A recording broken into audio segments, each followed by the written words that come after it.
بسم اللہ الرحمن الرحیم۔ پروگرام پاکستان ٹوڈے میں میں ہوں آپ کا ہوسٹ اقبال شاہد۔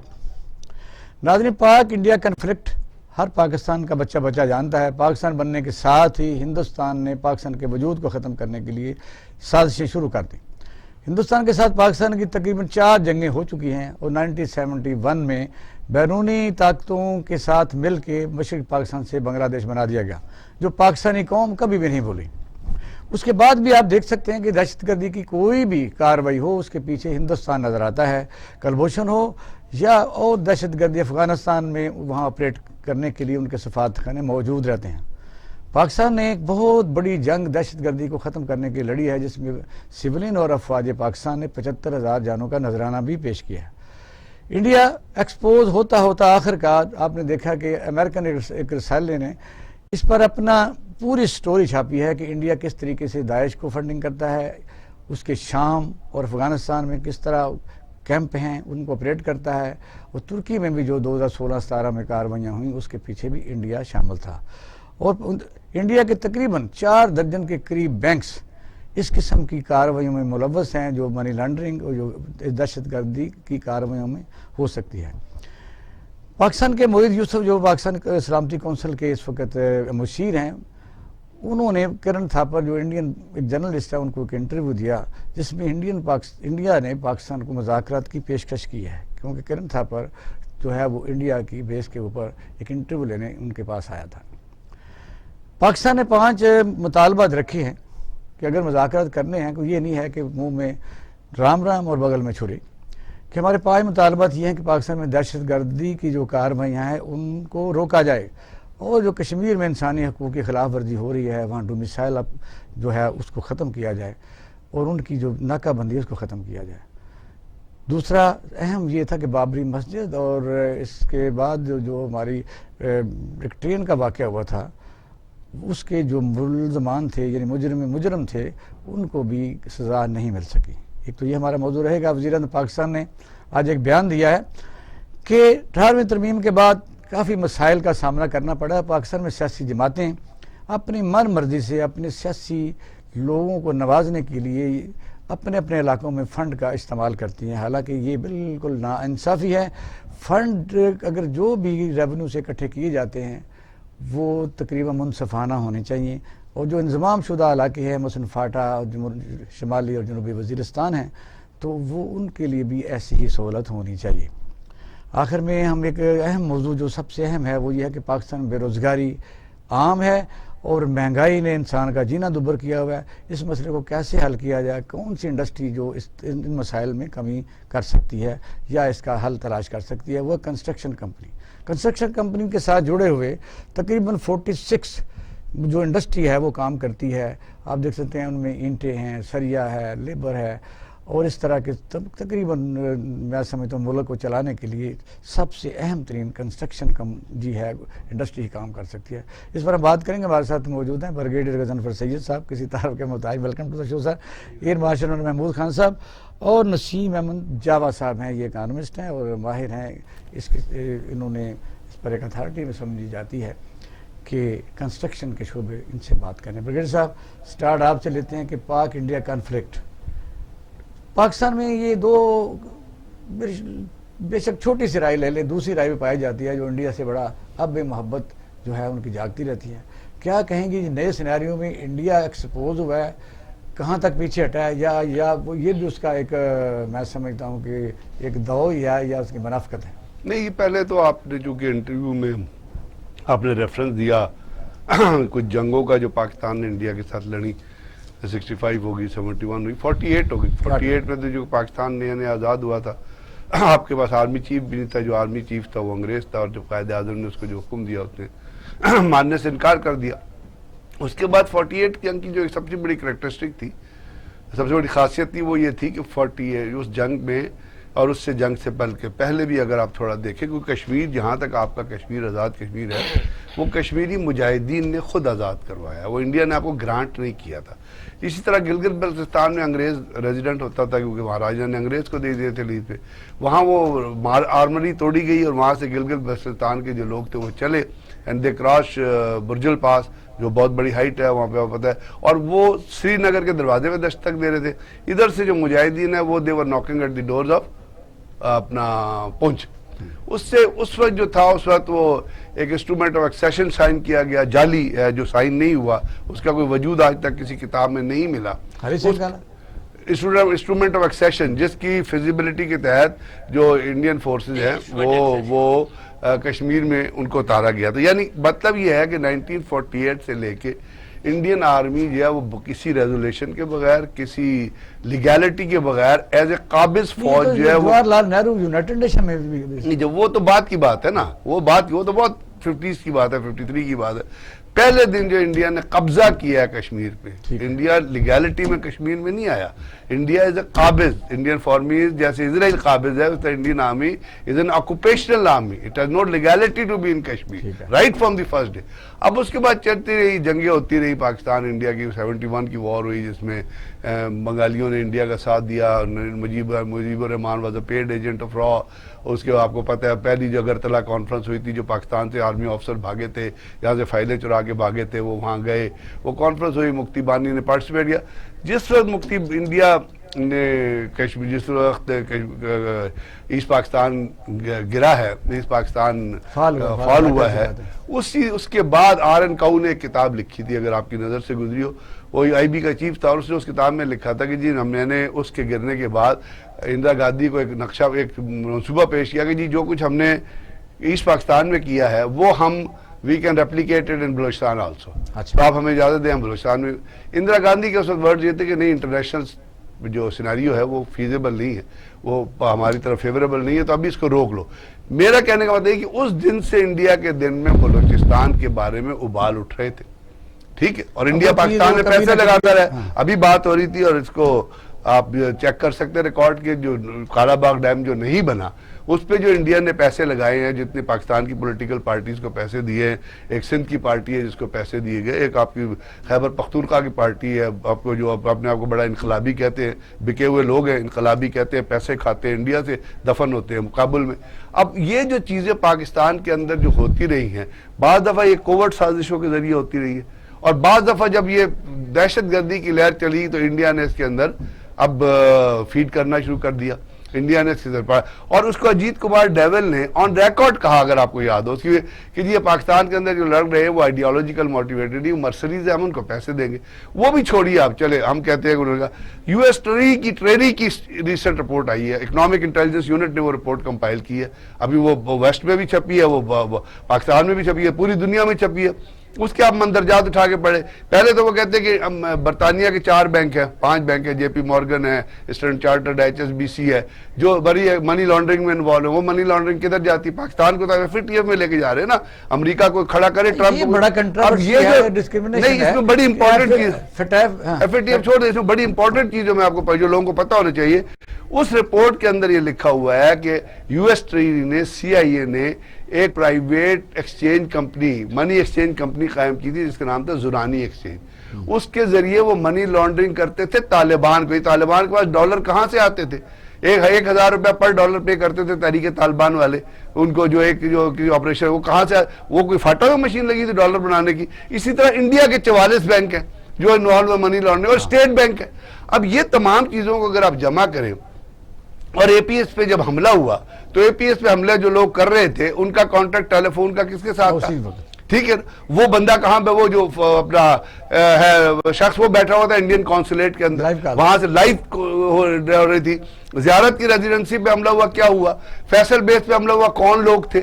کیا وہ جو پشاور ایئر بیس پہ انہوں نے جو جوتے پہنے ہوئے تھے وہ کہاں کے بنے ہوئے تھے, مہر کیا لگی ہوئی تھی؟ میڈن.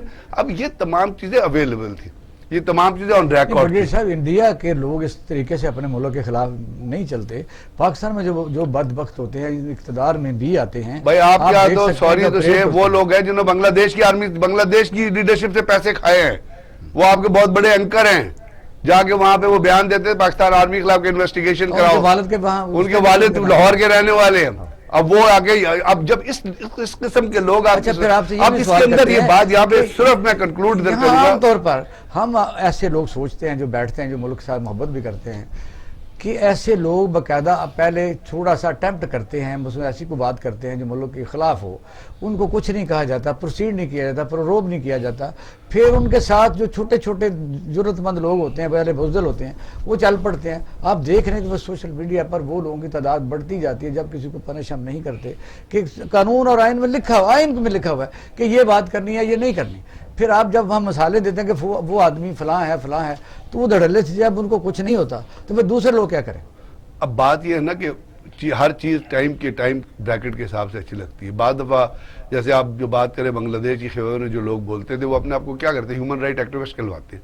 اب ہیومن رائٹ ایکٹیوسٹ کی لنک بارڈر لائن ہے نا، کہاں تک جانا ہے؟ نہیں جانا تو ہونا چاہیے ان کے خلاف ایکشن۔ اب یہ تو چھوڑے، آپ کیا ہے، نواز شریف صاحب نے بیان نہیں دیا تھا کیا ایز اے پرائم منسٹر کہ جی تاج ہوٹل کے اندر پاکستان انوالو تھا بمبے، وہ سیج کتاب آپ نے پڑھی؟ یہی اصل سوال ہے کہ جب ایسے سر جب آپ کا پرائم منسٹر یہ بیان دے اور گجرانوالہ میں ایف آئی آر رجسٹر کرا دے تو آپ مجھے بتائیں پھر آگے لمٹ کیا ہے؟ تو پھر آپ دنیا آپ کی بات کیوں بائے کرے گی؟ جس وقت نواز شریف نے بیان دیا تھا، انڈیا کے اخباروں میں کیا خبریں لگی تھی؟ جس وقت ابھی نواز شریف نے بیان دیا ہے انٹرنیشنل کورٹ میں جو ایک ہی پریسیڈنٹ انہیں انڈیا نے پیش کیا وہ دیا نا، تو پھر اب جب آپ کے پرائم منسٹر انڈیا کا گواہ ہے، ان کو سوچنا چاہیے تھا نا نواز شریف صاحب کو۔ دنیا میں بہت ساری چیزیں ایسی ہوتی ہے، وہ جو پرائم منسٹر اسٹیٹ سیکرٹ کا محافظ ہوتا ہے نا، تو اگر وہ اسٹیٹ سیکرٹ کا محافظ نہیں ہے تو وہ تو آئین کے خلاف ہے۔ پھر مارشل صاحب بتائیے کہ جس طرح بریگیڈ صاحب نے یہ کہا ہے، بات یہ ہے کہ الارمنگ ہے، دشمن زندہ بھی رہے، اقتدار میں بھی آتا رہے، الیکشن میں بھی لڑتا رہے، گالے میں نکالتا رہے، ملک نقصان بھی کرتا رہے، سینکڑوں لوگ مر بھی جائیں، تو پھر قانون کہاں جاتا ہے؟ ایسے لوگوں کو پکڑنا نہیں چاہیے۔ میں بریگیڈ صاحب کی بات سے 100% ایگری کرتا ہوں۔ دیکھیے ہمارے یہاں سیاست کا ایک بڑا عجیب و غریب کانسیپٹ ہے، یعنی آپ جھوٹ بولیں، قوم کو پاگل بنائیں، اس کو لوٹیں دونوں ہاتھوں سے، کھلے عام لوٹیں، قانون کی دھجیاں اڑائیں، پارلیمنٹ میں جا کے جھوٹ بولیں اور پھر کہیں یہ تو ایک سیاسی بیان تھا۔ اب بیسک ریزن یہ ہے، ابھی چھوٹی سی بات کرتے ہیں، ابھی امریکہ کی بات ہو رہی تھی، آج کل انڈیا کے امریکہ کی بڑی پینگیں چڑھ رہی ہیں۔ اب امریکہ کی دہشت گردی پینگیں چڑھ رہی ہیں تو پھر مضمون کیسے چھپا؟ میں آپ سے عرض کرتا ہوں، there is something wrong۔ Nothing wrong. ان کے ابھی تھوڑی سی وہ ہاتھی کیا کہتے ہیں رسی جل ان گئی، کو ہماری ضرورت پڑ گئی ہے اس کے بل کے ہیں۔ لیے۔ نہیں پرائیویٹ پرنٹ میڈیا نے چھاپا۔ آپ اتنی جلدی نہ جمپ کریں، ایک دم ایک تو انسیڈنٹ سے one sparrow doesn't call arrival of spring والی بات ہے۔ وہاں بھی کچھ آزادی ہے، ہمارے یہاں جو ڈسٹرکشن ہو چکا وہ نہیں ہے۔ ان کے 16ویں پریزیڈنٹ کی میں ایک بات کرتا ہوں، ابراہم لنکن کی، اس کی بڑی مشہور کہاوت ہے، you can fool some of the people all the time and you can fool all the people some of the time but you cannot fool all the people all the time. اب India کے ساتھ وہ 16ویں president کی بات سامنے آ رہی ہے، جیسے بریگیڈیئر صاحب نے بڑی کاسمک اور بڑی اچھی ویو بتائی تھی 48 سے لے کے آج تک، یہ اس سے بھی پہلے کی بات ہے۔ یاد کریں 1928 میں مغرب کی اذان ہو رہی تھی اور ڈوگرا حکومت نے مسلمانوں کو اذان سے روکنا چاہا، 9 بندے جو مؤذن اذان دیتا تھا اس کو شہید کر دیتے، 9 بندوں نے کنٹینیو کیا اور اذان مکمل کی اور نماز پڑھی۔ ایسا ہی کشمیری اتنے بہادر اور حریت پسند لوگ ہیں۔ جب 47 میں چکر چلا تو جیسے بھی آپ سے ذکر ہوا، انڈیا نے چڑھائی کر دی، نہرو فیملی بھی کشمیر ہی سے پہنچی ہوئی ہے، اور فائدہ یہ ہے کہ انڈیا میں کانسٹیٹیوشن وغیرہ بہت پہلے بن چکا تھا، مگر آج کے موضوع پہ آتے ہیں، انہوں نے اپنا سسٹم لگا کے رکھا ہوا تھا اس زمانے میں بھی اور آج بھی۔ ٹھیک ہو گیا۔ کشمیر اب میں یہ پوچھنا چاہتا ہوں کہ انڈیا کو، ہاں کشمیر جو بات کر رہے ہیں بریگیڈ صاحب بات کو مکمل کر لیں، ایون ٹوڈے جو کشمیر کا تنازع ہے یہ انفینش بزنس پارٹیشن آف 47 ہے۔ یہ واحد انڈین سٹیٹ ہے جو پارٹیشن کی تمام ضروریات کو پورا کرتی ہے، میجورٹی مسلمان ہونی چاہیے، کانٹیگوس ٹو ادر مسلم اسٹیٹس ہونا چاہیے، اور اس کی تاریخ بھی اسلامی ہونی چاہیے۔ اس میں سے کون سی چیز جو کشمیر میں نہیں ہے، اور مسلم میجورٹی ہونی چاہیے۔ درست وقت کشمیر تک ہے نا۔ انڈیا نے یہ آفر کیا پاکستان کو کہ مذاکرات کیے جائیں، کیوں کیے؟